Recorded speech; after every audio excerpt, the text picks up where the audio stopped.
All right, welcome back to another recap video. Today we're green. Today we are green. I thought it was going to be a red day today, but we are finishing green because we don't stop fighting. Today I'm up $232. I was in the red about 200 bucks at the open. I was down about 200 bucks on NEXI. I was trading 1,000 shares at the open, 1,000 shares, which is awesome.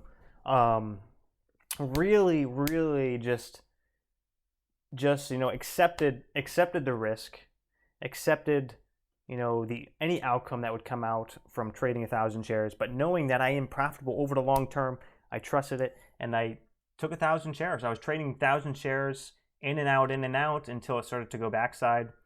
And I was only down, let's say, I think I was only down like, 200 bucks, a little less than 200 bucks. So about 20 cents a share, which actually isn't that too bad on 1,000 shares. You could easily make 20 cents back in something like this.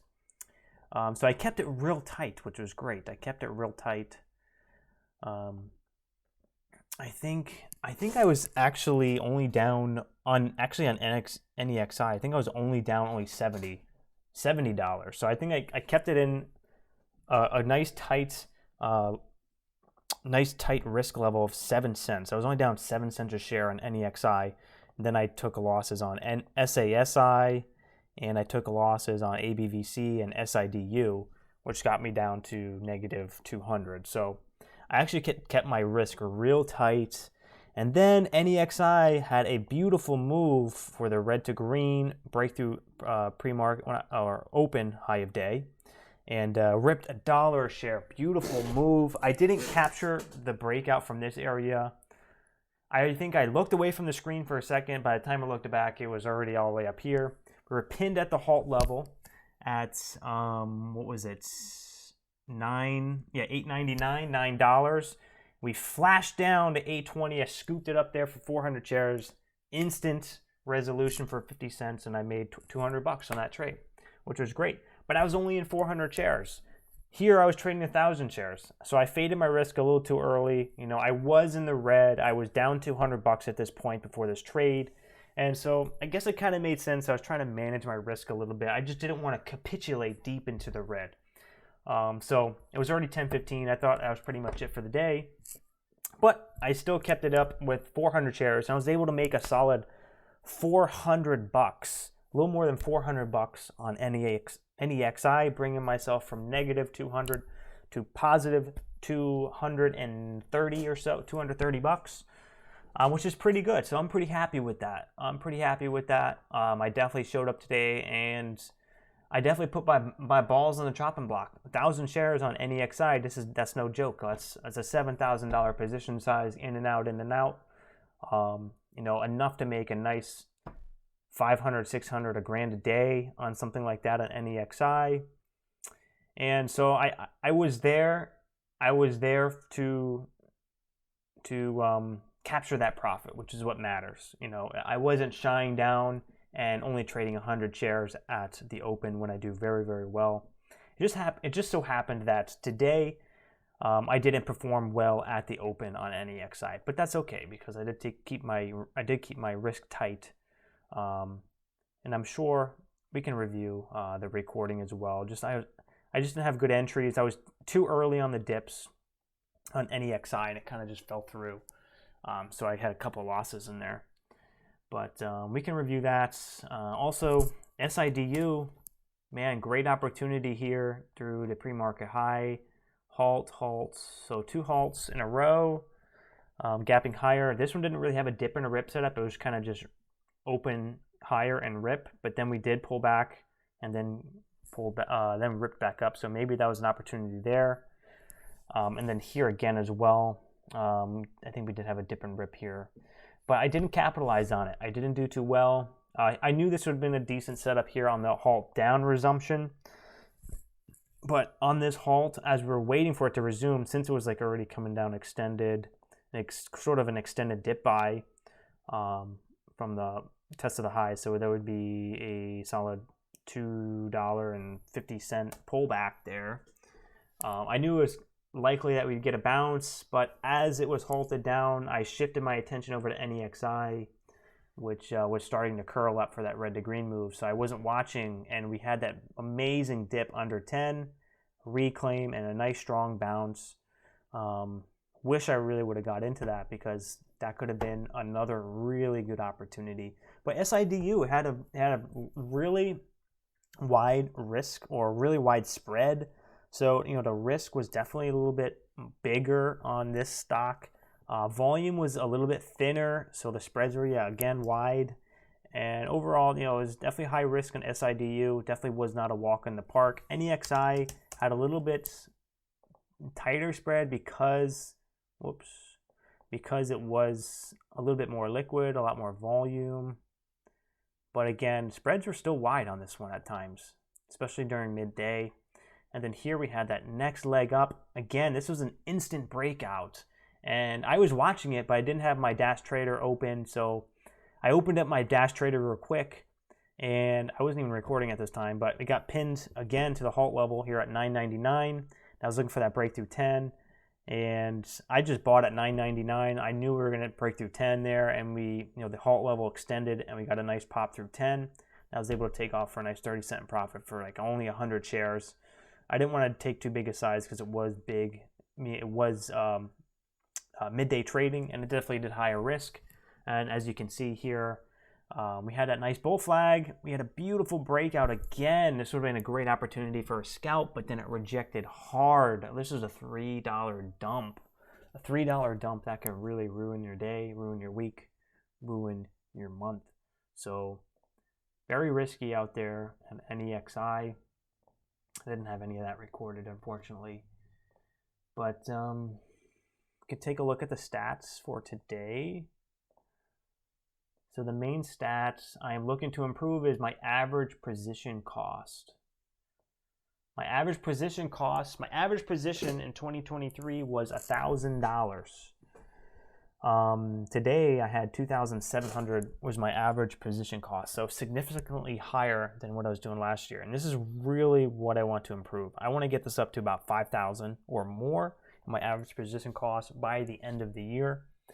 And so far we're off to a good start. So, pretty decent average position cost, and that can fluctuate. Even though I was taking $7,000 positions at the open on NEXI, because I was only taking 100 shares like midday, it definitely influences a lot.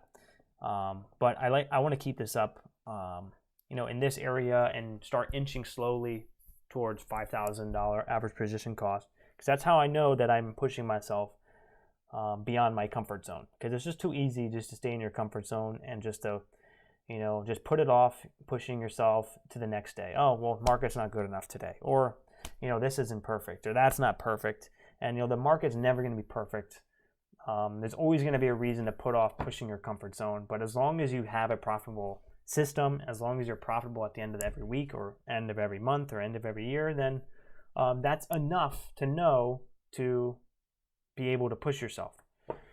So again, the market's never going to be perfect. I kept falling into that trap for last year of just like, well, the spreads are too big, or we have the holidays coming up, or this stock is too expensive, or this stock's too cheap, or there's too much volume, or there's no catalyst on this. There's so many reasons to write off a stock, but really what it comes down to is just you're just kind of making up excuses, or at least that's what I was doing to myself. I was just making up excuses to not face my fears.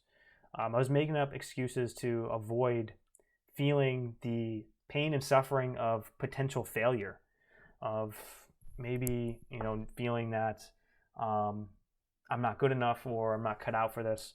But if I'm not able to face that, I will never be able to get to a level of trading where I'm happy with my results.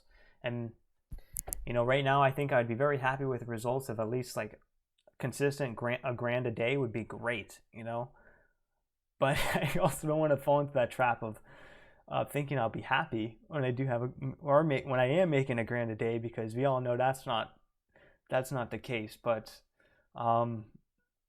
it's a weird dynamic, of like, it's not like you want to put off your happiness to achieve your goals, but it is a factor of being unsatisfied with your results. Like, being unsatisfied with your results is one of the main driving components to become better. So it is really a balance. You know, if you're so comfortable and you're so satisfied with your results, you're never going to grow. And on the flip side, if you're never satisfied, if you're never happy with the results, even if you go to the farther extreme, it's like you're going to beat yourself up so much, you're going to be so miserable, you're going to suffer so much that you're actually going to prohibit growth because it's just going to be too far to the other end. So it really is kind of a balance, being grateful for what we're able to do every single day and that we have this opportunity in this market.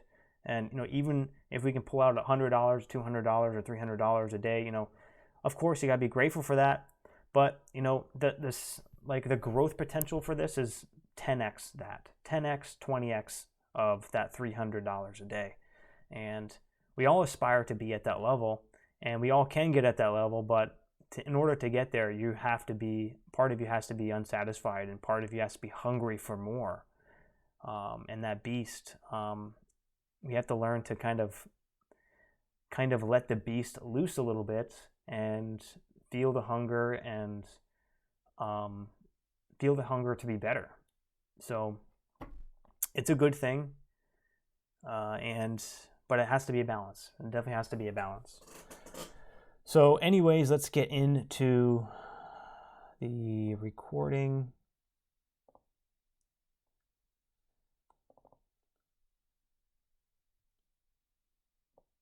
Okay, so right at the open, I thought the fill execution speed was really good in NEXI. The execution speeds were instant, so I really like that. Let's see here. We should be opening any second.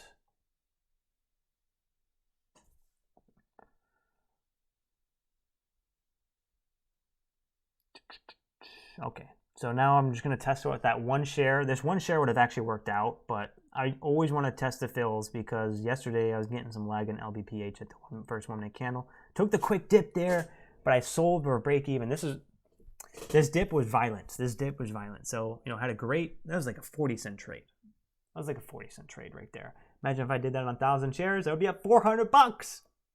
But gotta make sure that, the fills are good, because what could have easily happened if this was that stock of yesterday, like LBPH, I buy 1,000 shares and the order is hovering.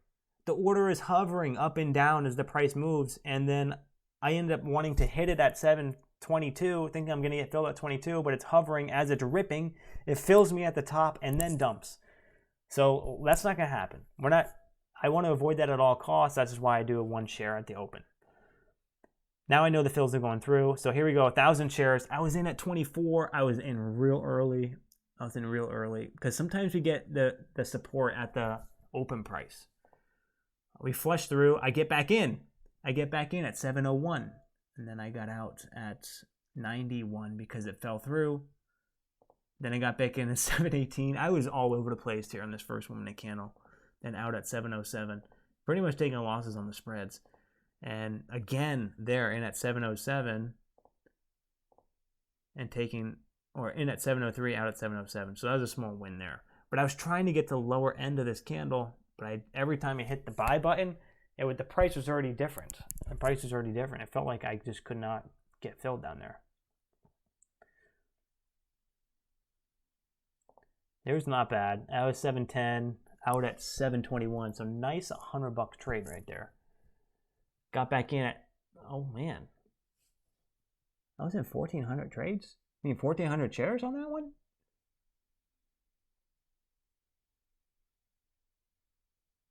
Oh shit, I bumped this up to 1,400 shares?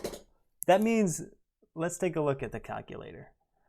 That means my biggest position today, was it 10,000? 1,400 shares times, let's see when I get filled here. Boom, so 1,400 shares at 740. Wow. A $10,000 position. That was my goal. That's my goal. $10,000 position. That's my big size goal. So very happy that I hit that, because that means I'm putting my balls on the line, and that's my biggest struggle, is not putting my balls on the line when I should be putting my balls on the line. So in at 741. I ended up taking a loss on that, but only a 5-cent loss there. So I took about, it was a $60 or $70, $80 loss there. It would have ended up working. I would have had a $400 win right there. But it's okay. Got to manage the risk. I was all over the place here. I was all over the place. Couldn't get a read on this one.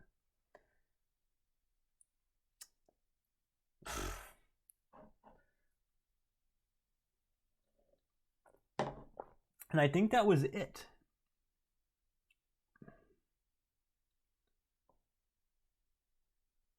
Let's see. I had 1 cent gain there, 5 cent loss there, 3 cent gain there. I'm still trading 100 shares, mind you.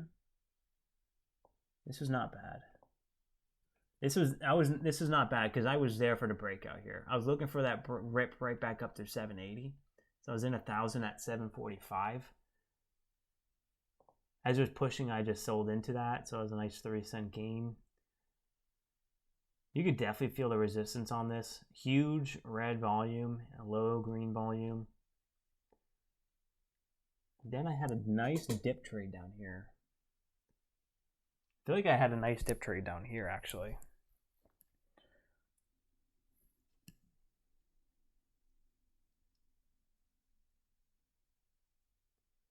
Boom, I want to be in there, right there. 706. Looks like it's didn't get that instant resolution, so I'm selling into $7. Now it's at 690s. So I bought again under $7, looking for now a reclaim of 7.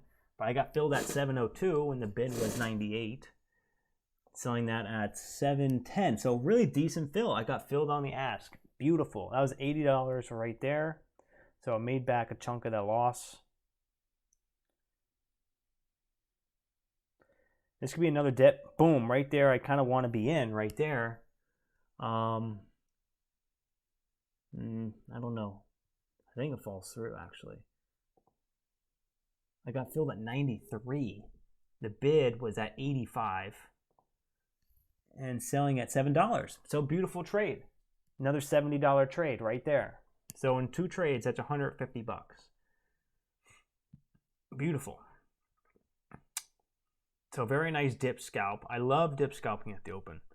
It's where I make most of my money. That could have been another dip, but that was riskier because it was coming down again. This is where it starts to be weak.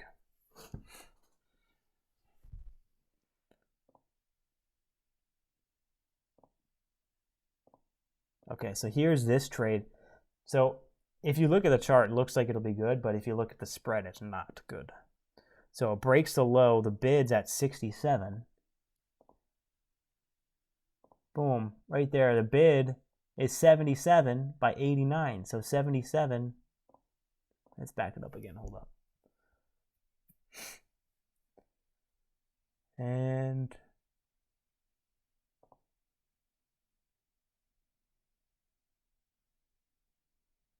yeah, so the spread is just so wide. Like, even if you bought this dip, you're getting filled at 74.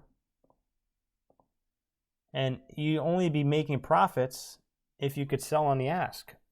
And I think I did take it. 700 shares at 82. Out at 85. So it's just the spread kind of just ruined that trade. Yeah, it was 74 by 90 right there. But yeah, that wasn't too good. Then we had SIDU. This resumption was crazy. So he ripped up.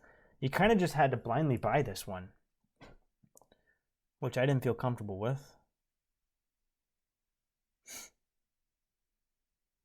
Let me halt up again there. And we can look at this next resumption.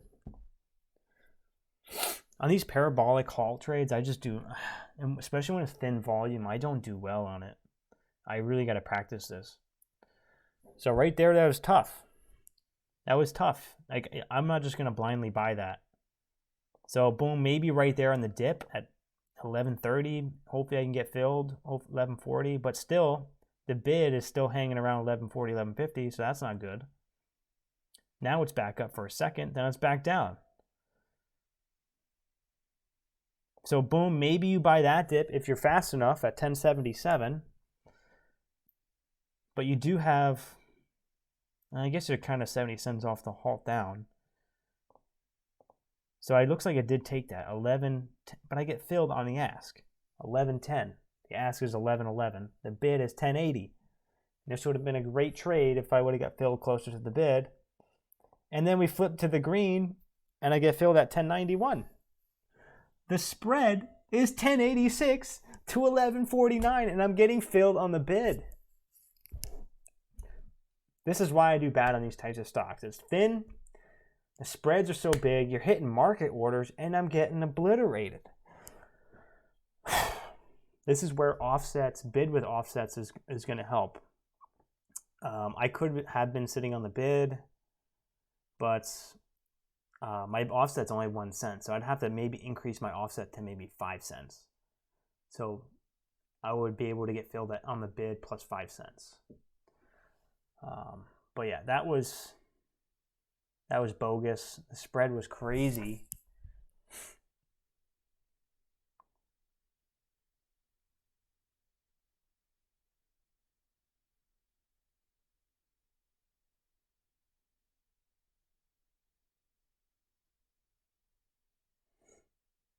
Let's see when I take my next trade.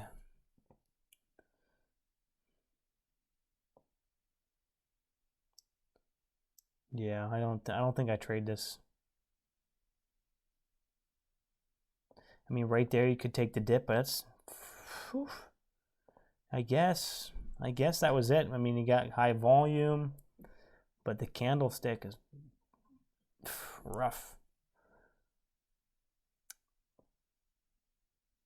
Some people did good on this. Some people did really good on this stock. I was trying to get filled on, this is when I started implementing that, trying to get filled on the bid, and it kind of just fell through on the dip, lost 20 cents there. Trying to get filled on the bid again, doesn't get filled. And I think I tried the dip again here, but I'm just so early. And I was for a small gain on the spread, 11.05 out at 84, so another 20-cent loss there. And now we're halting down. And this is where it would have got that perfect opportunity for the dip off of the reclaim of $10. But as you see, I'm going to move over to the stock here. And this is where you get this crazy move, man.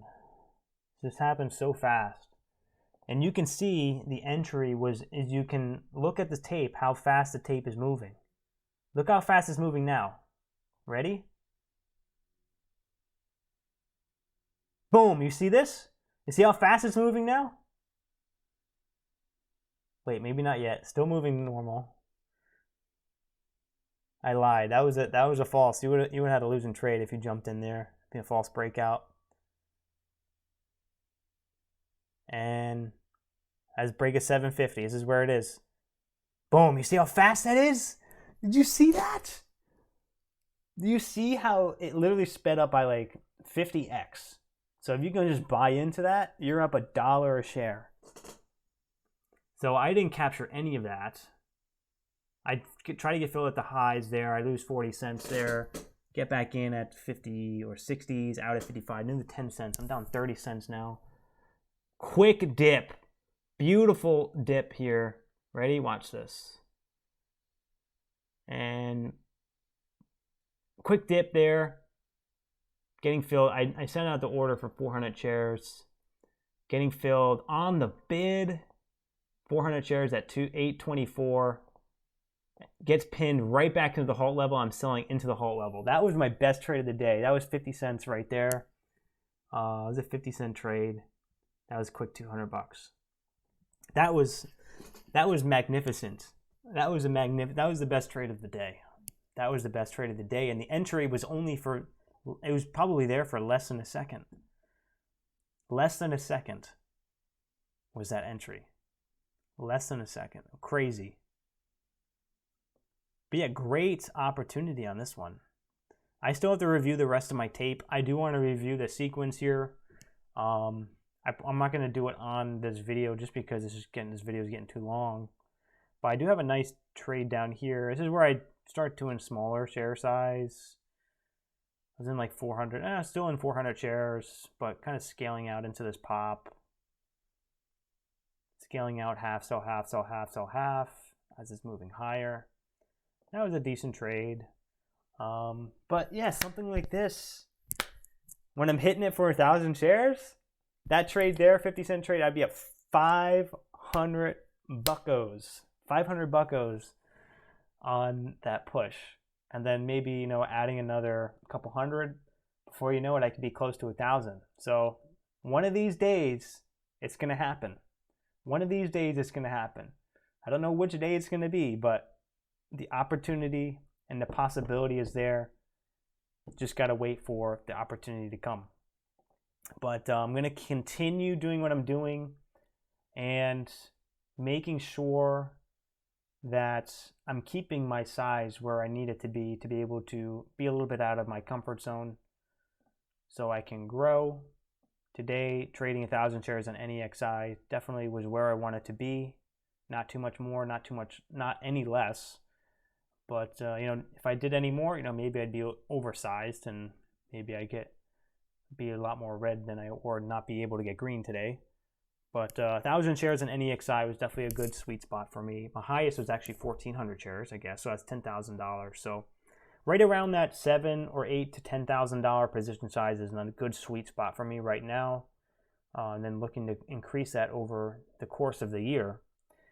And as long as my P&L is consistently in the green, there's no reason to really start dialing it back down. But let's say, you know, I have an astronomically red days. Let's say I start losing like $600, $700, $800 a day for like a couple days in a row. Then, you know, maybe it's time to reel it back in until I can collect myself again. But, you know, if I'm going to be green, like even 200 bucks, like this is fine. But if I'm going to be like stair-stepping green or like consistently green over the course of weeks and months, then there's no reason to reel it back in. You know, really, I should be stepping it up even more. So as long as there's nothing out of the ordinary or out of the normal standard deviation as I'm increasing the size, I'm going to continually keep slowly adding to the size and getting to that mark that I want to get at. So thanks for tuning in for this recap. I know this one was long, but if you're still watching, hit that thumbs up button. Hit that subscribe button for me, and I will catch you guys tomorrow for the pre-market pump. I know I did not have any recaps the past couple of days, so let's review that actually real quick while you guys are still here. For whoever's still watching. So first trading day of the year, I was down 140 bucks. I was not in a real good headspace yesterday. And I knew I had a bad headspace. I was up green 170, but I proceeded to give it back. But thank God I'm only down 140. It could have been worse. But yes, pretty much small red first day of the year. Just fine. I just wish I would have been able to just kind of walk away while I was green, knowing that it wasn't a good day for me emotionally. I was not in the right headspace or emotional space to be trading. But I'm all good now. And then the last day of the year, green 300 bucks. So I was on a nice 10-day hot streak for the end of the year, which was great. Beautiful end to 2023. And looking to get better, of course, looking to get better. But let's take a look at the overall statistics. For those who are still tuning in, who want to see what my statistics are looking like. So the yellow, that's my nominal P&L. So that's gonna be my P&L per day, what I make per day. So, I was doing really well in 2022, and then I started to stagnate, and I'm still kind of stagnating. So I really want to push up my growth. And my main problem that's holding me back is I'm not pushing my size. I'm consistently profitable, but I'm not pushing my size. I'm having trouble getting out of my comfort zone because of fear of being wrong, fear of taking a loss, fear of failure, fear of all of the things that I believe about myself come out to be true.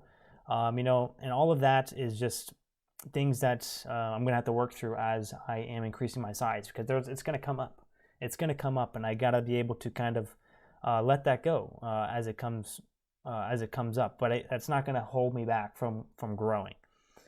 I need to be able to continue to push even though I will be suffering, because obviously to work through that stuff, you're definitely going to suffer. You're definitely going to face your fears. You're definitely going to be in moments of doubt and insecurity. But even with those doubts and insecurity, I have to continue to push, or else I will not be able to do this forever.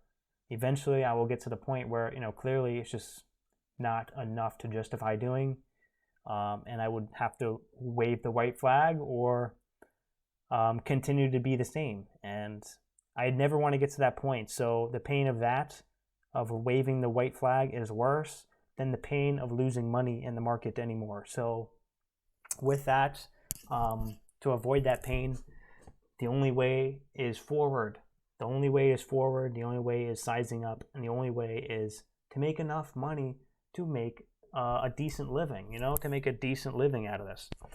Of course, this is not going to be, my aim isn't to have this as my only income source, but it needs to be a solid income source to justify doing.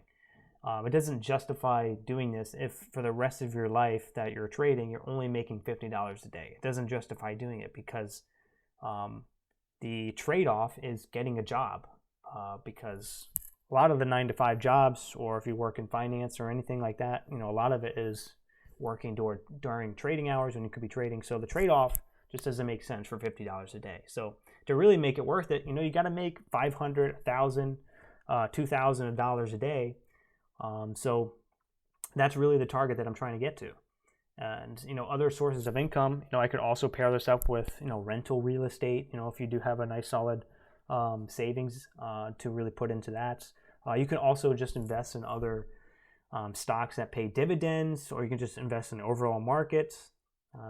You can also, have another, either just even a day job like waiting tables, for the social aspect, or like a part-time job. You could also do coaching, trading as like a coach, or any courses or books and all that stuff. You can do YouTube and make YouTube revenue. So there's so many other options to make other side income. So of course this isn't going to be the only income stream, but this needs to be justified doing, Of course, I enjoy it, but if I'm just going to make $50 a day or $100 a day, I would be better off just getting a job. So to really justify doing it, I need to get to that point where it makes sense. And for me, that's going to be, consistent 5 to 100 or more a day, ideally around hitting that 1K a day mark. So that's really where I'm pushing towards. And I know it's not going to happen overnight, but we'll get there. We'll get there over the course of the year or a year or two. So 2022 had a nice solid move. And then here's starting from 2023. So I made about 15,000. We can pull it up here. So I made 15,800 in 2022 and 17,146 in 2023. So a decent. So I made about 10% more in 2023 than 2022. So, we did have improvement monetarily, but I thought we had the biggest improvement was with my risk management skills. I think that the opportunity was a lot more riskier this year in 2023. The opportunity was sparse. There's a lot of cold days in 2023, and being able to pull out more money than the market in 2023 and 2022, it definitely shows a good sign that my risk management is improving. I also had my biggest weeks. I had my biggest day in 2022 still, but my biggest weeks were in 2023, which is great. It's also another sign of improvement. So my biggest weeks are about $1,500, and so about two $1,500 weeks, which is great. And then on the month, kind of just still in like in a range bound, but I was still trending higher in my overall daily P&L, my cumulative P&L, and kind of slowly, looks like it's slowly starting to perk up into like a parabolic move. So hopefully that means that the next turning of corner is here. Hopefully, all the stars are going to align for my big breakout of this wedge that I'm seeing, this ascending wedge. Maybe I'm going to break out and rip, a nice, good, solid, start making $500,000 a day, $1,000 a day, maybe reaching up $2,000 on a nice, good day. And that's essentially where I am aiming. So I'll get there slowly but surely, but the biggest improvement's gonna have to come with me and facing my fears, and that's what I'm working on every single day. So it's painful, but I'll have to do whatever I got to do. I got to do whatever I got to do to get to there where I want to be. So that's it. Thanks for tuning in for this long ass recap. Thanks again. Hit that thumbs up button, hit that subscribe button, and I'll catch you guys tomorrow for the pre-market pump. Peace.